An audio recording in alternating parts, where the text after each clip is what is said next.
Welcome to Connect, Curate, Create, where we're on a journey through the arts and creative industries. I'm your host, Dr. Tim Butcher. If you're anything like me, you love learning about art and creativity. In each episode, I ask artists and creatives how they navigate life, work, and more besides. They generously share their stories and offer invaluable insights that you and I can put into action. As the author of Creative Work Beyond Precarity, I blend my mission to give artists a fair go with my academic smarts, to ask the questions that draw out lessons we can all learn from. And that's something that I am always considering in my own works is like, what is the limit of the vulnerability I'm willing to offer an audience? When you love what you do, it's really hard to just put it down. There is definitely a different pace here, and I love it. In this very first episode, I talk with Zara Sully, Director of Sawtooth ARI in Launceston, Tasmania. Zara shares their own journey from discovering the school darkroom to running a successful arts organisation. They offer keen insights into making queer art, how they balance their arts practice with work, the important role that ARIs play, and why they love living and working in Lutruita. Be sure to also check out the show notes for highlights and links that you can use to shape your own journey. And if you enjoy this episode, don't forget to like, subscribe, and tell your friends about Connect, Curate, Create. Welcome, Zara. Hey, Tim, it's great to be here. Yeah, thanks. Yeah, I know we've had lots of conversations in the past about the arts and always enjoyed them. So I'm really looking forward to getting your perspective on careers in the arts, how your career's panned out and what you see for the future of it. Ooh, that's the scary question always, isn't it? The future? Who knows? Well, we might get to it, might not. Let's start at the beginning and see how we get to the end. Sounds good. So I suppose the first key question is tell us a little bit about yourself. What is your own arts practice? What's the artwork that you make? What do you do as an artist? So as an artist, I'm your classic. I went through VCA, which is an art school in Naarm, Melbourne, where we are, well, at that university, it's very much conceptually focused, not a technically skill-focused college. So my work is very conceptually grounded in a few different avenues. I feel like when I was studying, it was really based in queerness and different avenues of queerness. I very much worked with what I called a drag methodology, where it wasn't necessarily me making art, it was a character of myself that creates. And I still very much kind of feel that through my creating, but it might not be art about queerness all the time, because I think it's quite queer that I'm putting on this little performance and making these silly little artworks all the time. Lately, my practice has been heavily painting based, meaning words that are painted and say something. Nothing more complex than that, sadly, because it's really hard tackling and balancing between working in the arts and also producing artworks themselves. And I think I found myself become a lot more critical of my own practice. And I used to be able to just make without an outcome. But now I'm really kind of in that awkward spot where I'm always thinking about outcome. Okay. So I haven't been making much, but I'm trying to unravel that and just learn to make without an outcome based. Yeah, that's an interesting dilemma. It's so, do you find having that outcome in mind actually stops you doing the work? So, because what you're telling me is you by trying not to think of that should make you more productive. What's the relationship there? I think my time is precious and I'm almost hypersensitive to that sometimes. And I get stuck with the idea of spending so much dedicated time on something creative. And I'm always, I have this artwork in mind, but I can't fully reason with what the conceptual backgrounding is of it. So then I just stop and don't do it because I haven't found that answer yet. and then trying to reconcile that will take time, maybe after making it, when, materials cost money at the end of the day. And one of the biggest holes in my artistic practice, like, yes, I do paintings at the moment, but I don't really consider that my art practice. That's me being creative and letting something out there. But my art practice has always landed me using very expensive materials and trying to justify to myself that I should spend a few $100s on the right casting silicone or on Perspex or on, it could be anything. I find it really hard to justify the cost without knowing why first. Yeah. And I think money always comes into it, unfortunately. Yeah. So you've got a relationship with time and money, and we'll come back to that, I think. Yeah. There's some interesting questions I want to ask you about that, I think. But so text, I've always noticed this about your work. Yeah. So text is so important. Why text? What is it about? How do you work with text, and where does that come from? I've always worked with text. Like, it's really been a strong theme from my practice from day dot. And I've always found text. My issue with art sometimes is that it can be a bit wishy-washy. Maybe not wishy-washy. But, you really ask your audience for a lot of their labour to understand your work. And that's cool and that's fine for artists who do that.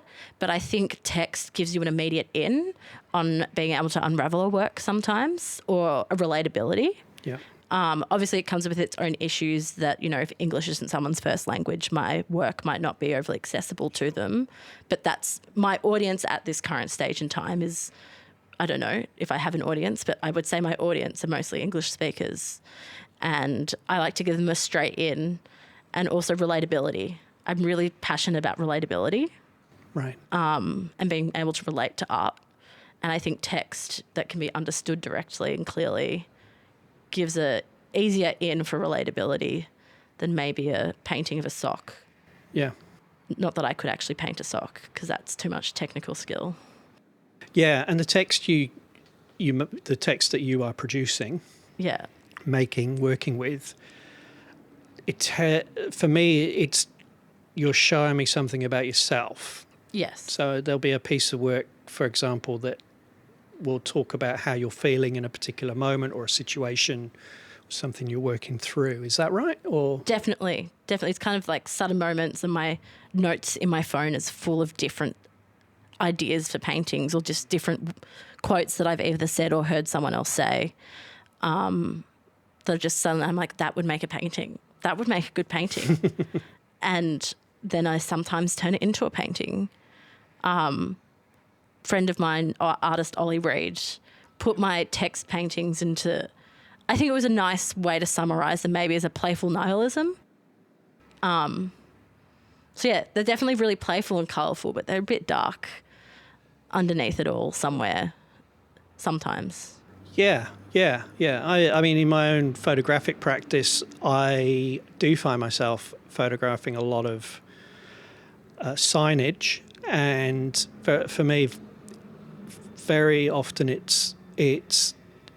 speaks to me in a way about how I am feeling in that moment or have felt before, and it's almost like documenting that to match it up to a state of being at some point in my life, and it's and then how that gets articulated out into the world. So it's through your painting, there's some graft in there, isn't there? I guess it's the work of putting that text onto a canvas, onto a surface, and then sharing that with the world. Definitely. Very brave. It's pretty brave. I don't know. I think that's always been a big question within my own practice. So with the what we call queer art, there's this really intense pressure to be overtly vulnerable. Yes. And that's something that I am always considering in my own works, is like, what is the limit of the vulnerability I'm willing to offer an audience? And like, maybe I should be more careful of that or less careful of that. I remember writing about it in my honours thesis, and how, in my honours thesis, I wrote my thesis about the rubber duck as a symbol for queer childhood, and me exploring, trying to recover that part of myself, which sounds ridiculous, but we'll go with that. And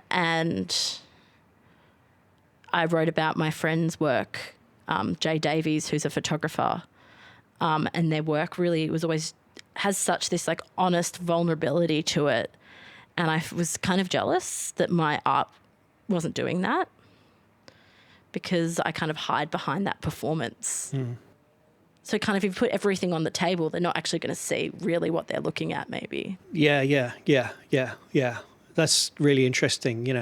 Okay. So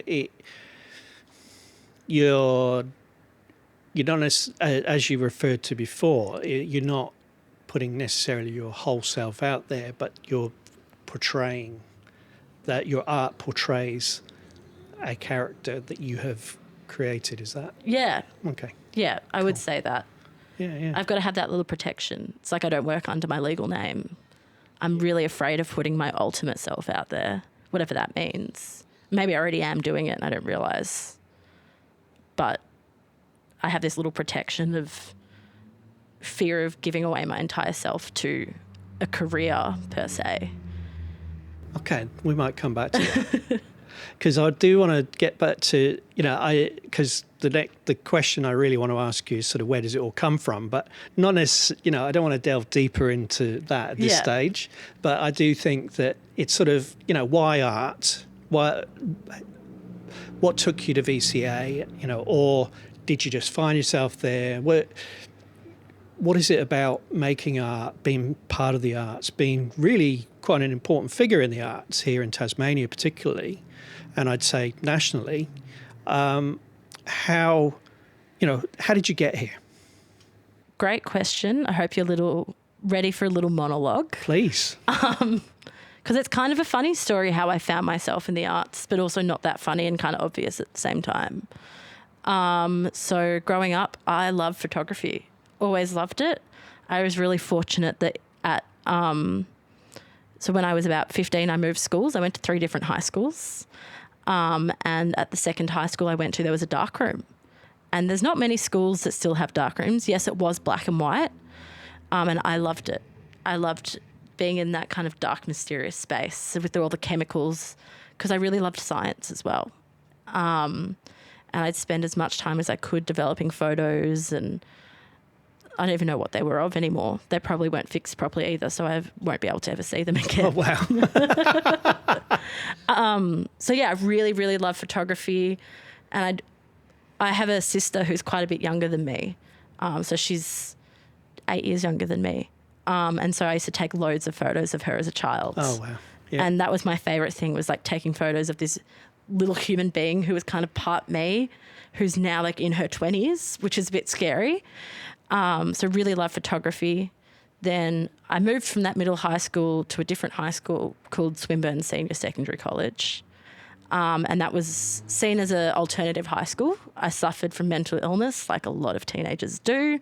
And I kind of hit a head, was I really can't do school anymore. I was one of those really high achievers who hit their burnout just a couple of years too early, I think. Oh, wow. And so I moved schools again to Swinburne. And it was an alternative school in a way that, so you got Wednesdays off. So you were only at school 4 days a week. Yes. It had a better darkroom than my old school. And it was really arts focused. Brilliant. Through there, you got the trifecta there. Got the trifecta there. And then the subjects I did were physics, maths again, English language, and studio art. Oh, wow. So at that stage of my life, I loved photography, but I was like, I can't do that. That's not an option for real life going ahead. I was maths focused and physics. So did that, finished high school. Sorry, it really is a monologue. Finished high school and then went to uni and started studying a double degree in arts and science. And I was majoring because I found out I could maybe do photography at uni through this arts degree at Deakin. Right. So I was majoring in photography and mathematical modelling, so like conceptual maths basically. Yeah. Did like 2/3 of that degree and then failed a unit of mathematics and was like, yeah, why am I doing maths? I actually hate it.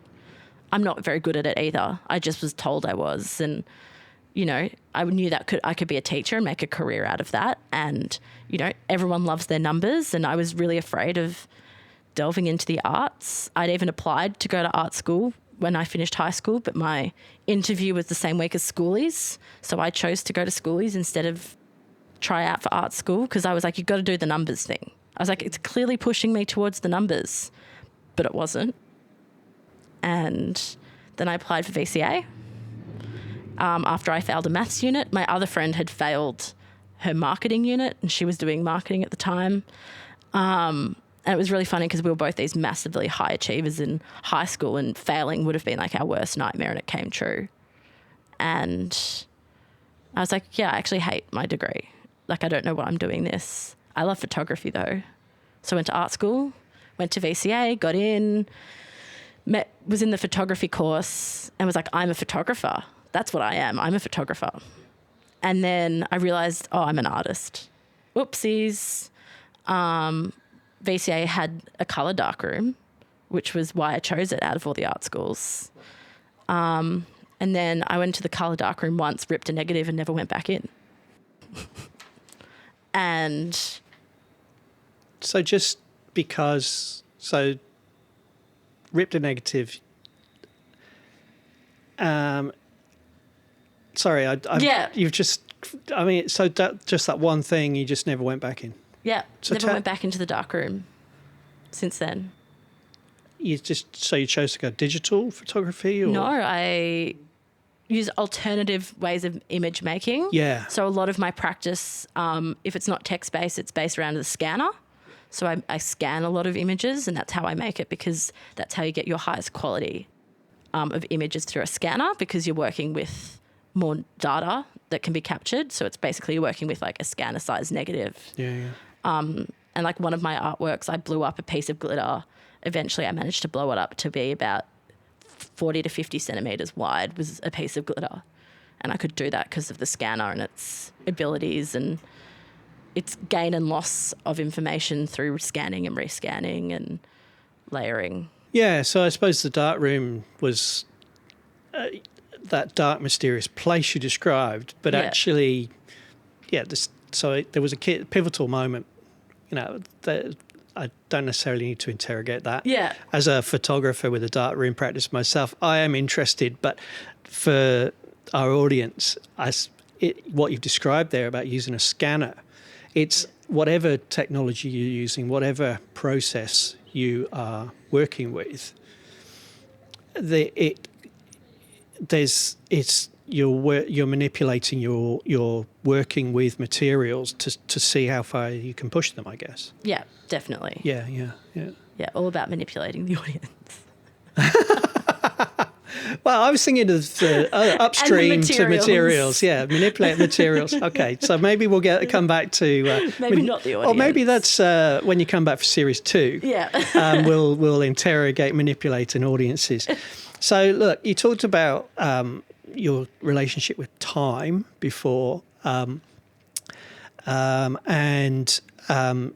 the depth of your practice. I think we've got a good understanding of that. Yeah. So, as an artist, how does that intersect with your role as Director of Sawtooth ARI? And I suppose, before you answer that, the important question is, I guess you left VCA and then you need to work, you need to pay the rent, you need to live. So how did you get into working with arts organisations? Do you consider yourself an arts worker? And if so, what does that mean to you? It's a great question. Before I'm anything, I'm an artist. Yeah, good. I think like that is what drives me, and me being an arts worker is part of my artistic practice, really. And for me, I started getting involved with ARIs whilst I was still in my undergraduate, actually. So I kind of jumped the gun. The lecturer said, volunteer at an ARI. You'll get some great experience. And I took it and I ran with it. I started volunteering at a small arts org in Dandenong in Victoria called Connection Art Space. Yep. And I was doing their media for a little bit and I loved it. It's like, this is kind of fun. And then I realised the audience wasn't me. And I was making stuff for an audience that wasn't myself. And so I stepped aside from that and I started volunteering at Bus Projects and Trocadero Art Space. Okay. Which is now Trocadero Projects, I think. Okay. And I loved it. You know, I volunteered at Bus, I think, for 5 years. Oh, right. Longer than my degrees put together. And I volunteered at Troc for about the same amount of time. And at Troc, I kind of worked my way up through the ranks and started off just as a volunteer sitting in the gallery and then landed myself as the vice chair and really enjoyed actively participating in making work come to life in ways that you don't get just at an institution. And I think ARIs are... I'm sorry, I haven't answered your question at all because That's fine because I'm dancing around it. Because what's important for our audience who don't know is what are ARIs? So ARIs are artist-run initiatives. Effectively, there are spaces for art run by artists for artists. Put as simply as you can. ARIs really differ on how they are run, who they are run by, who they are run for, I think is now becoming a really big question in ARIs. And a lot of ARIs are really trying to flip, not necessarily here in Lutruwita, but particularly I see this on the mainland. They're really trying to question, you know, who is this for? And trying to introduce different audiences through the way they curate and bring in people to their spaces. So effectively, you get to see art. You're not going to buy it necessarily. They might be for sale, but the purpose is to see this art and share emerging and experimental practices. Yeah. And here we're sitting in Sawtooth, and we're in the middle of a queer takeover. Yeah. Yeah. Tell me more about that. So we're in the middle of a queer takeover. So I finally was like, I'm going to curate something, and so we have 3 shows that make up our queer takeover. So in the space, which is the first space you enter, it's like a little foyer gallery almost. We have Queer Open. So we kind of explored showing art a different way, and we did an open call. And we said, if you do identify as a queer artist living in Lutruwita, submit your art. And that was all you had to do. We didn't curate from that selection. We just accepted every application we got. And I was confident we wouldn't get too much because we got the perfect amount. And then first space, we have a show called The Creature of the Black Lagoon. From the Black Lagoon, not sure exactly on the wordage there, by Pierre Van Sparks and Elijah Money. And first space is not curated by myself, but I knew when we received the application from both these artists, a really important part of this exhibition they were proposing was queer black joy. And I was like, perfect. I can fit this in with something else. And then artist called Bo Palmer reached out during our application process 2 years ago, I think it was, and applied for a show. And it was about kind of bringing gender diverse and really queer artists from ACT over to Lutruwita and also introducing some artists from our island here. And Bo was going to be the curator of that show. And I thought about it and I was kind of like, not in a nasty way, I hope, but I thought, well, if I'm giving you the names of all these artists, I may as well co-curate the show. Yeah, indeed. Because I'm doing the work. As well as that lessens Bo now having to talk to 8 artists instead of 20 artists.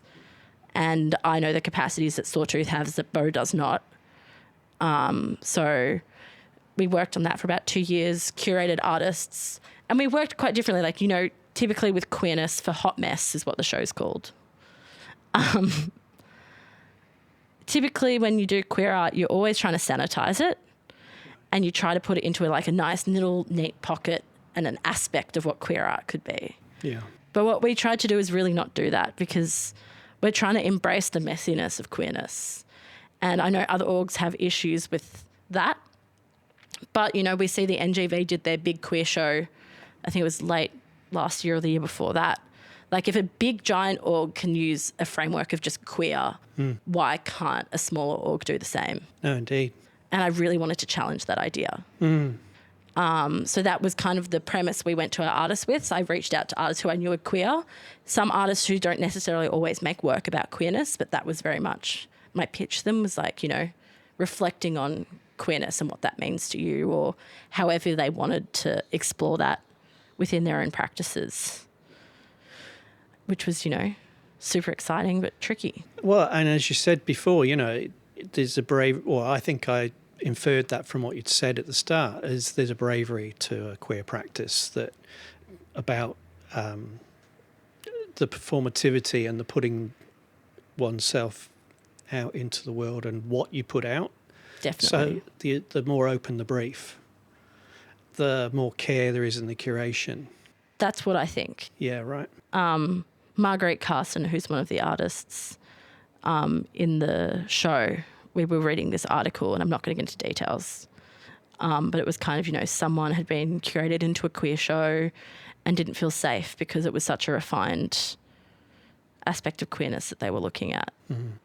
And it was interesting to read that post, my decisions of kind of not trying to polish up the concept of the show and just embracing it for what the artists wanted to do. Yeah. So so ARI's generally a very safe space for emerging artists, non-commercial. Yeah. And Sawtooth, very much a safe space for queer emerging artists. Yeah. We try to be, at least. Yeah. Is this a strategic choice? Not for Sawtooth, but maybe for myself. Awesome. I think it was a way that I could give myself more energy in my role in doing what I really love most, which is curating queer art practices. Yeah.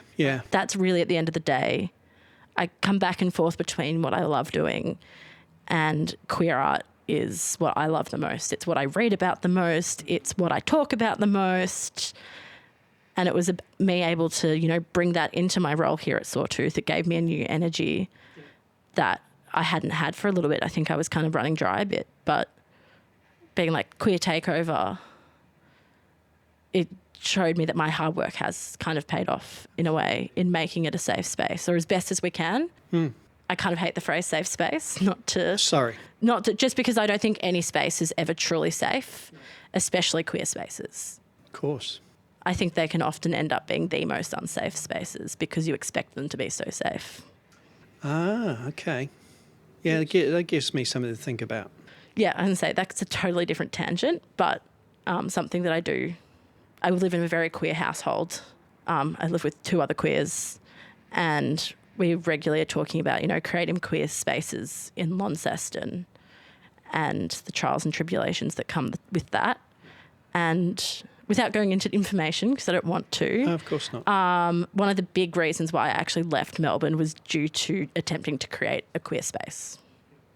And it destroyed me so much that I was like, I have to leave this state. Yeah, okay. And that was why I came here. And then I did exactly what I tried to run away from, but in a different place. Well, sometimes it's about being in the right place at the right time. Yeah. Yeah. And it's, situational. So yeah, maybe now is the time and this is the place. Definitely. That's awesome. I mean, I'm getting a strong energy from you around this. So yeah, I can tell how much you're loving it. So how long have you been at Sawtooth? So in May, it will be 3 years. Yeah. So a year and 9 months. No, not a year. 2 years and 9 months, roughly. Okay. And yeah, I moved here. I applied for the role, and I knew the role was available because I actually had a show that I'd curated with my friend Brooke van der Linden, we'd curated a queer textiles show. So yes, sometimes I do polish up that queerness into a little bubble. And we'd curated that. So I was staying on top of the Sawtooth socials, and that was pushed back due to COVID. So I'd been on the socials for ages. And my plan was to like come to Lutruwita and live here for a few months and live in a camper van. Mm-hmm. And then I saw this job pop up and I was like, I could do that. I'm doing that right now for free, really. Like I very much worked and did very similar roles at my volunteering. And I was like, oh, I could get paid to do this. Mm-hmm. And I applied for it. And then I told my friends I was moving to Tassie before I heard anything. Oh, awesome. I just knew. Yeah. I had that. Every now and then you get that magical gut feeling. And I was like, this is what I need to happen. So I'm manifesting it to the extreme and I'm telling everyone it's happening. Thank God I was right. But yeah, so we're back to bravery again, and you're very decisive, is what I'm getting. So tell me, how does the day-to-day look for you at Sawtooth? You know, what does the director of an ARI do? Can't really refine it to a day-to-day. It does depend on week to week. We kind of work on a 6-week cycle. I think that's the best way to work it. So we have new shows open here approximately every 6 weeks. Recently we did have a show that only went for 2 weeks. That was just kind of our introduction to the year with Interweave Arts. But my day often is a lot of emails and a lot of meetings and talking to other people, which is my favourite thing to do. So that's helpful. Is it really your favourite thing to do? It is. I really like talking to other people. Okay, sorry. I thought you were being cynical about emails, but... Oh, I hate emails. Right. I hate emails because it's a tone of voice that you can't quite... You know, there's a dryness that some people send and I'm like, are they mad at me? They're not mad at me. They're actually just emailing me like a normal person. Yeah. But I like talking in person with people or on the phone. Okay. And so what are you talking about generally? You know, so it's... how does an ARI... keep going? How does it function? How does it finance itself? And so what are you doing in those communications to bring art in and then have people see that art? You know, what is your role involved in that? So a big part of my role is grant applications. So we are really fortunate at Sawtooth to be really well supported by Arts Tasmania as well as Creative Australia.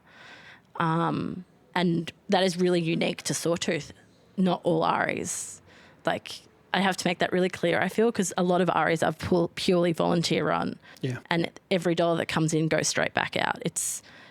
We are able to pay artists, which is really exciting. So a big part of my job is processing invoices and chasing up invoices and doing the money side of things, which is not something I'd really dealt with much prior to here. And now I kind of handle a budget that's upwards of $150,000, which is great because I get to put that numbers brain on again. Yeah, of course.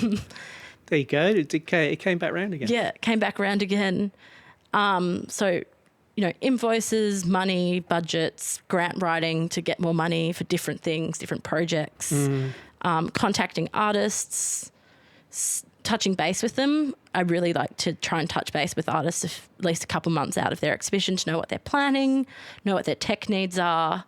I know that other ARIs would kind of send like a handbook to artists. Okay. But I really try to make it more personal because at the end of the day, they are dealing with me when they come here and Lauren, my co-worker. Yeah.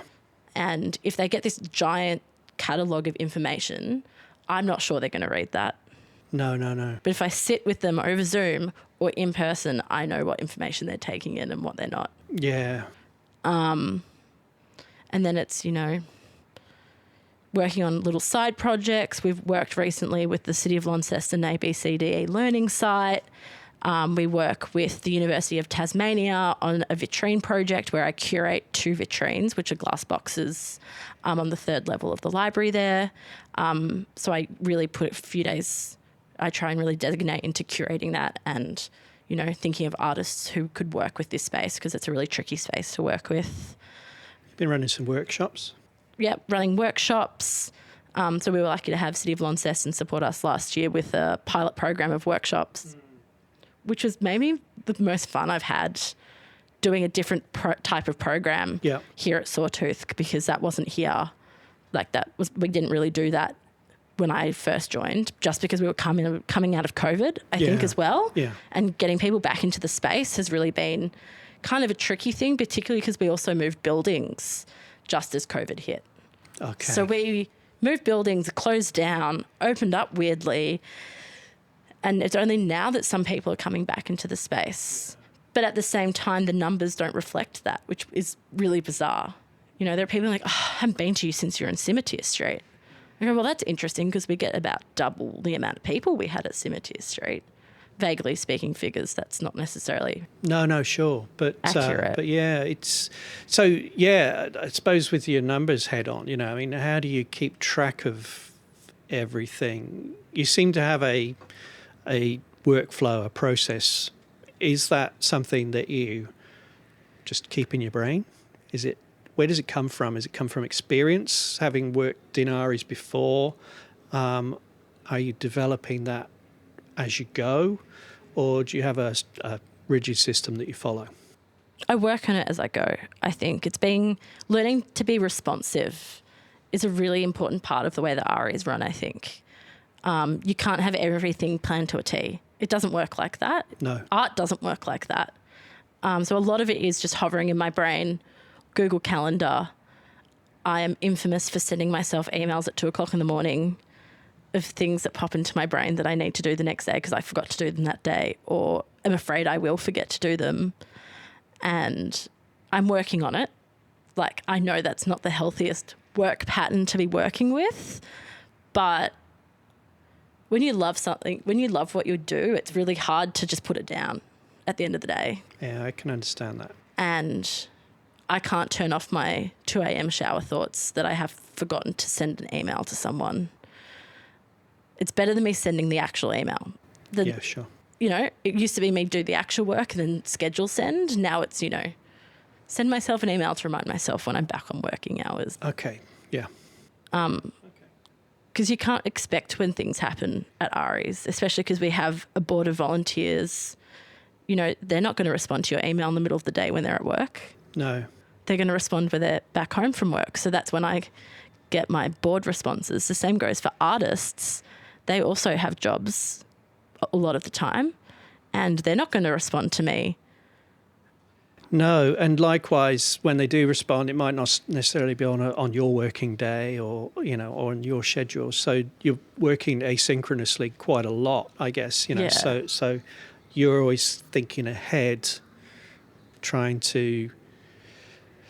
You need to pull something together by a certain date to get shows on, working with Lauren, who's working on the marketing, and just lining everything, getting rubber ducks, getting little ducks in line. Yes. Yeah, okay.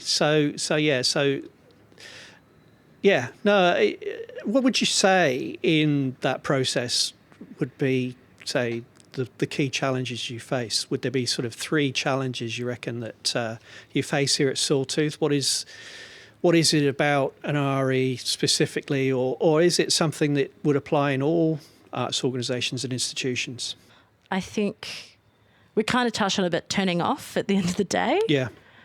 That's an arts issue. I think it's a capitalism issue maybe. Yep. But turning off at the end of the day is really hard. And I don't know if I ever do fully turn off sometimes. Another challenge is making sure you curate for the audience that is experiencing your space. Yeah. And that really differs in ARI to ARI. I just think about the difference between the 3 ARIs I've been most heavily involved with, Bus, Trocadero and Sawtooth.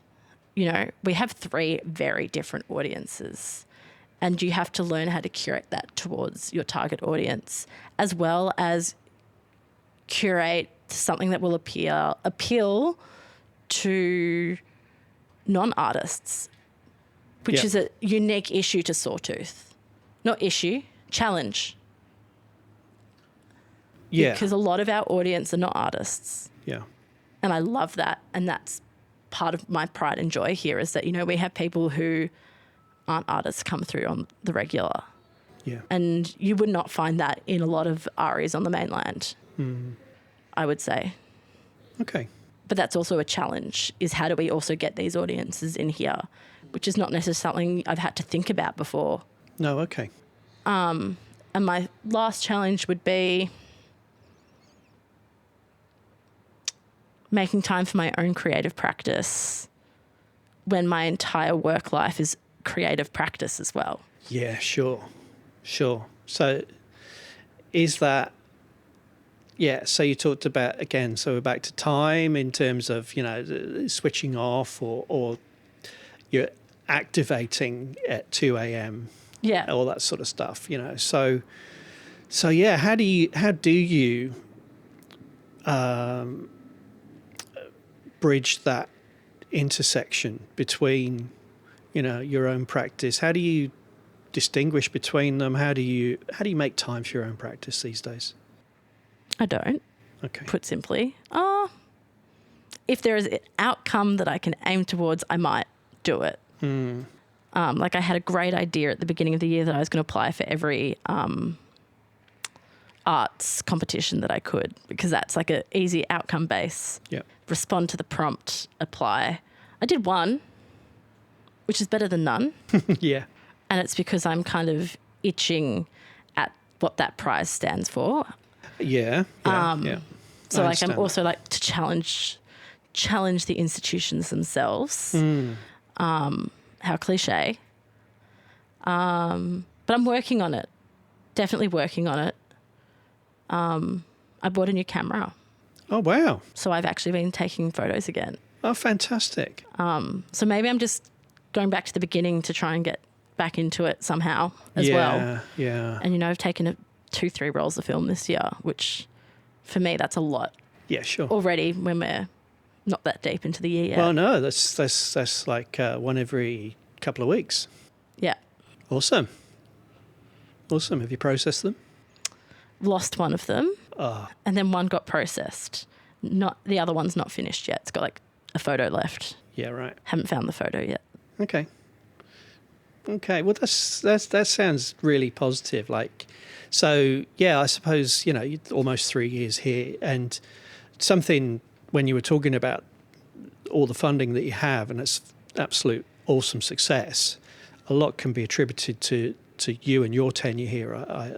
Is my understanding. You've done a lot of work. You said a lot of your time is spent on funding applications, and so perhaps having put in that groundwork with Sawtooth, perhaps would you see yourself being able to make more time and space for your own practice now? Yeah, hopefully. New year, new me. Yeah. Still living that idea. Mm-hmm. As well as, I'm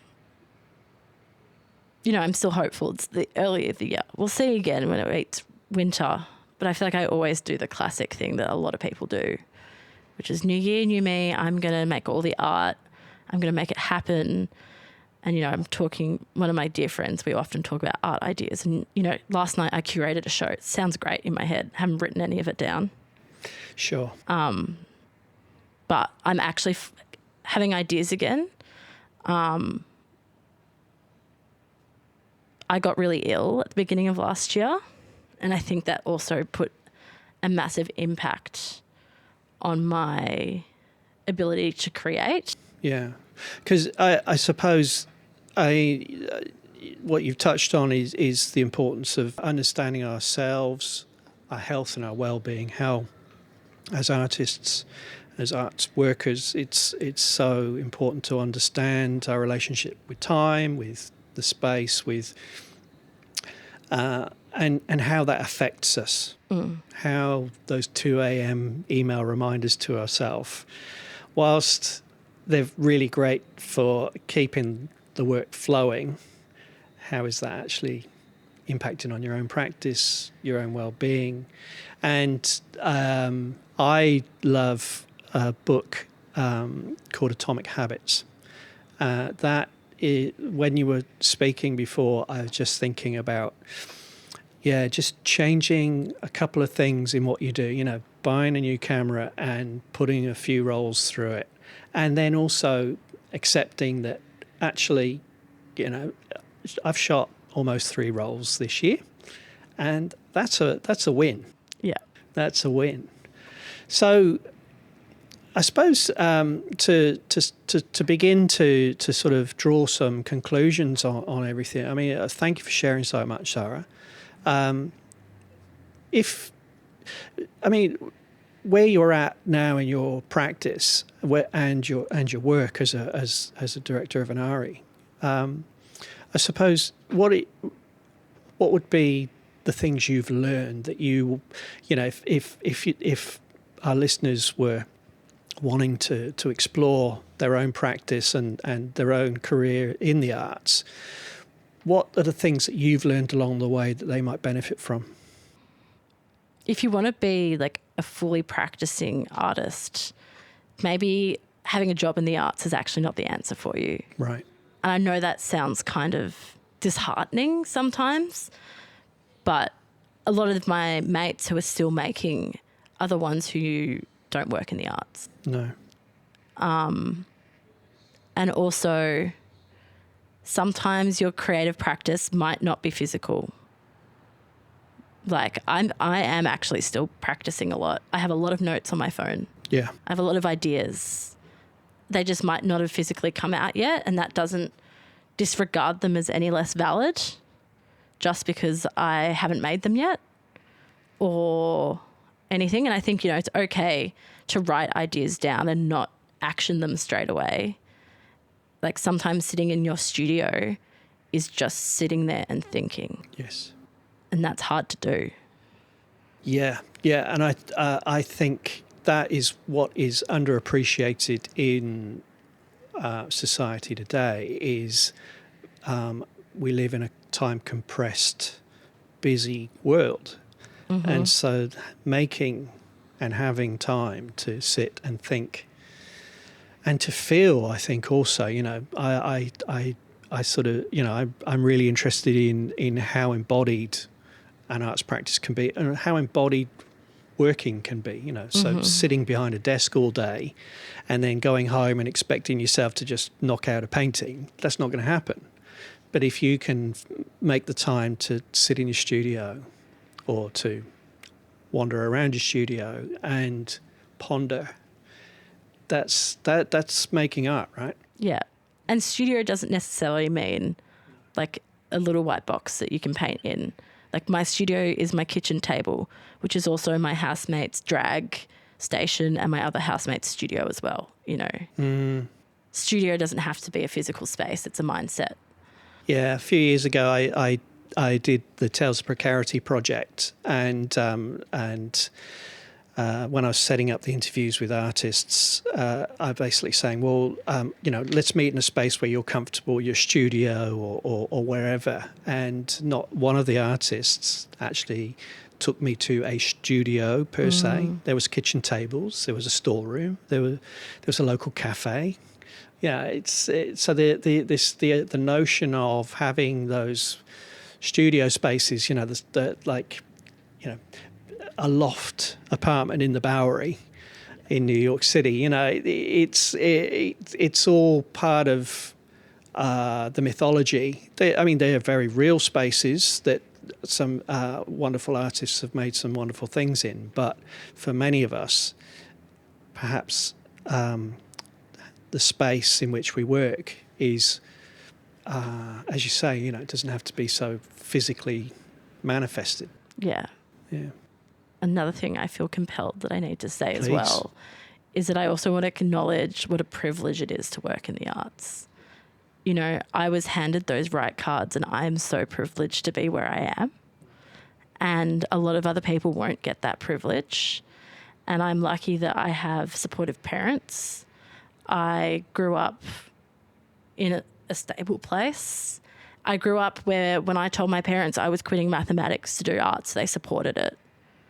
And I was able to volunteer a lot of my time because I could pay rent other ways. I was sorted there, and I sacrificed and I moved back in with my parents when I went to art school.